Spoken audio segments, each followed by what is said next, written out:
everyone. Welcome back to the Lone Lightworker podcast. I'm your host, Jen Rodriguez. Thanks to everyone for returning and for joining me today for an all-new episode of the Lone Lightworker. Please be sure to subscribe to the Lone Lightworker podcast on Spotify, Anchor, Apple Podcast, Google, and more. And please help to spread the word. In an effort to grow the Lone Lightworker podcast and communities, we're having our very first giveaway running July 30th through August 4th. So please be sure to check out the Lone Lightworker on Facebook and Instagram for the link, as well as my website that we'll touch on in just a second. We'll be giving away a copy of Brene Brown's The Gifts of Imperfection. We'll announce the winner on next Saturday's episode of the Lone Lightworker podcast, and then on Facebook and Instagram as of the following day, Sunday, August 9th. And last but certainly not least, as I mentioned a second ago, we just launched our brand new blog and website. We wanted a place where we could house all of our information and a central place to connect. So check us out at www.thelonelightworker.com, and please be sure to tell your friends and family, and don't forget to sign up for the newsletter.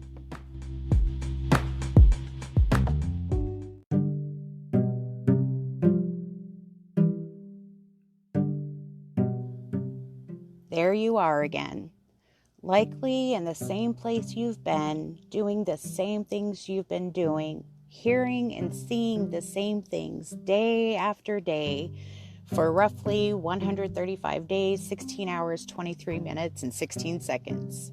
So bored and so tired of being stuck, and so tired of all the chaos going on around us. Many of us have been impacted by closures or shutdowns in one way or another. We're now playing the role of teacher in addition to mother, wife, sister, daughter, and employee.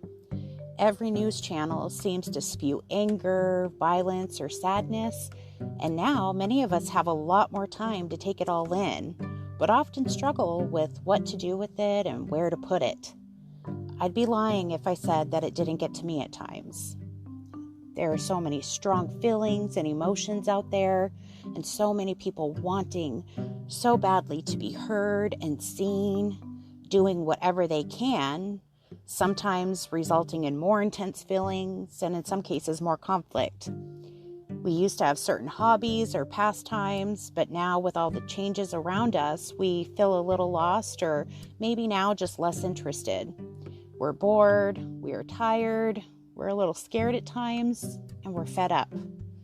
There's so much pain and suffering in this world right now that we can't deny, and many of us are feeling so stuck and uncertain with what to do. But let us remember that there is also beauty, there's joy, and there's so much goodness. And now more than ever, we need to work on our perceptions and how we're choosing to look at these situations. We need to shift our outlook and our attitudes. We used to enjoy the movies or bowling, maybe concerts or games. So many of those places have closed down, or things have changed so drastically that it just looks very different, leaving many of us clueless or again feeling lost. Some of us are being stricter with stay-at-home orders, resulting in some of us feeling lonely and sad. Others are trying to return to some sense of normalcy, carrying on as much as possible while still having to be mindful and cautious as they go. To be honest, some of our lives have been turned upside down, or at least it feels that way. I know I, for one, have felt that my livelihood has been impacted in so many ways and in so many aspects. And yes, it kind of sucks that I can't enjoy some of the same activities I once did. Yes, it kind of sucks that my weekly grocery trip is the highlight of my week. And yes, it kind of sucks that we're all stuck in close quarters with each other day after day, with tension sometimes running high because of it. But I'm shifting my perspective to one of being thankful and to one that recognizes and appreciates all of the blessings and positivity in my life. I'm choosing to shift my outlook as the world is shifting us. There is so much anxiety all around us, and for some of us, it's all-consuming. Some of us just sit here stewing in it because we don't know what else to do or how to address it. Others are desperately trying to keep busy so that it doesn't get the better of them, whereas some are really struggling to find motivation to do anything at all. Some of us are cool, calm, and collected, and others are dealing with constant panic attacks and worries. If there was a perfect time to shift our perceptions and perspectives, now would be it. We can choose to look at the glass as half empty, or we can choose to look at the glass as half full. Either way you choose to look at it, the glass is as full as it is. The glass isn't changing. We can't change a lot of what's occurring around us. All we can change is how we choose to look at it, how we choose to perceive it, and how we choose to respond to it. Changing our perceptions and perspectives isn't a one and done deal. It's something that takes practice, and it requires constant reminders. But the more we do it, the more natural it becomes. And before you know it, you've completely changed your thought process and the way you choose to see things. And that is beautiful. So now that we've looked at and hopefully committed to trying to shift our thoughts and our outlook, what now? What are some things that we can do or try as we're looking at ways to get unstuck? And as we're looking at ways to combat all of the unhealthy feelings we're experiencing? Well, for starters, here are a few ideas to get us started. Number 1, relax. Some of us are moving so quickly and in so many different directions that it would benefit us to slow down and smell the roses a bit. I can relate to this in a lot of ways. I dive into my work, and because I have perfectionistic tendencies and because I care deeply about what I do, I often find myself working for 12 hours straight, rushing from one task or one conversation to another, not leaving my office for the majority of the day, sometimes realizing I hadn't so much as taken a single bathroom break in those 12 hours. That's not good. I'm working on slowing down and truly experiencing it and just being, rather than constantly worrying about doing. Take some time for yourself, slow down, and relax. Number 2, get motivated. So this kind of sounds like the opposite of the first one, but for some, like me, we sometimes need a gentle push or nudge to branch out and try new things, or to accomplish some much needed tasks or projects. Maybe it's the home improvement projects you've been talking about, or maybe it's the chores that you've been putting off for way too long. But try to get motivated and make an effort to start tackling some of those things. Start small, start easy. If you're anything like me, nothing is more satisfying than making a list so that you can cross items off of that list. So maybe make a list, however big or small, of tasks or projects that you want to accomplish, and then work to accomplish one a day, no matter how small it is. Because as you go, you will gain confidence and motivation, hopefully, and then you can keep adding to the list, and you can go from some of the more simple tasks to some bigger undertakings. But give it a try and see how it feels to be able to cross something off of your list. Number 3, identify an accountability partner. Maybe this is someone who's in the same boat as you and also needs some gentle nudging, or maybe it's a trusted relative or friend who is amazing at accomplishing their own projects.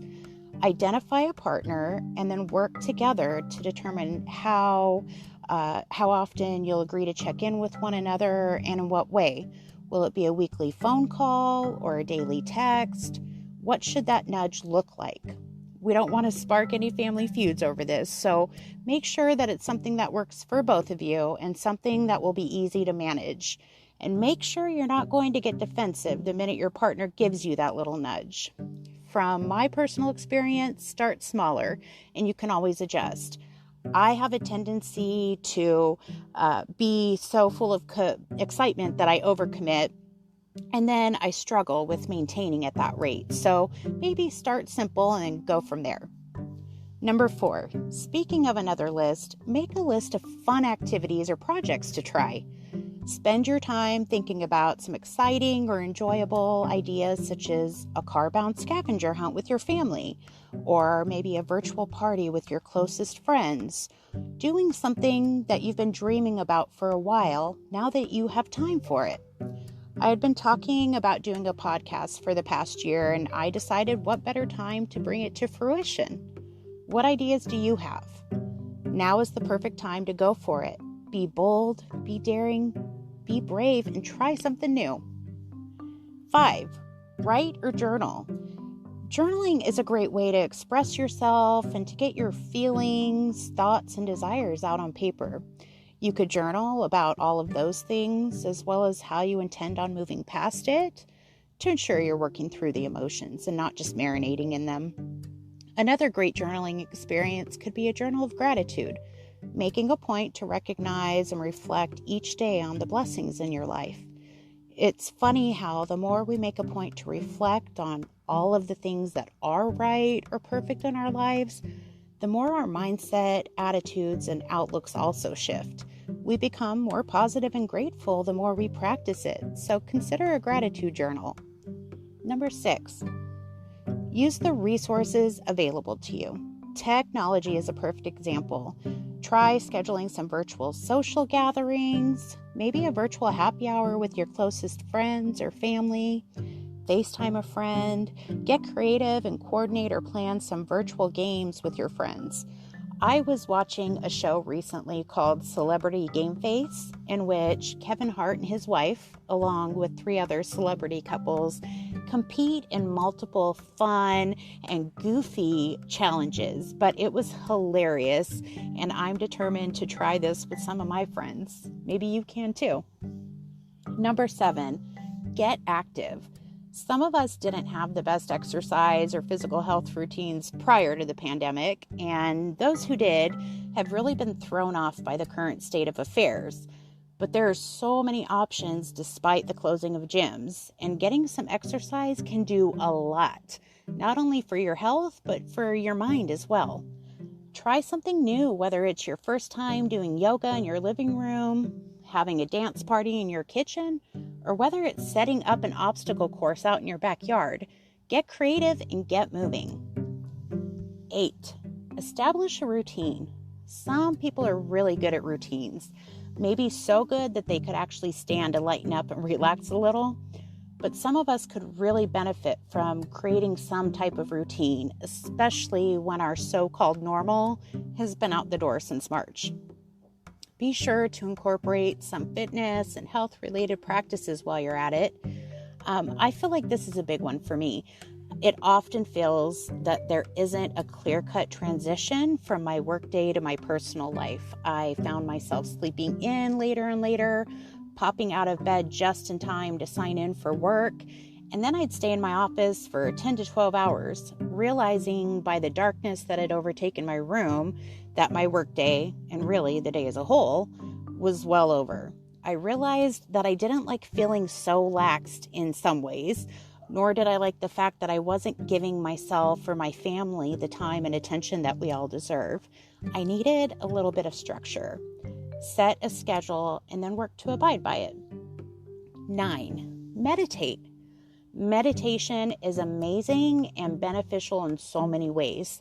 Meditation helps us to experience and just be in the moment. There was a quote that I read recently from Lao Tzu that I really connected with. If you are depressed, you are living in the past. If you are anxious, you are living in the future. If you are at peace, you are living in the present. Meditation can help us to slow down our minds and to slow down the thoughts that are constantly running through it. It can help tremendously with anxiety.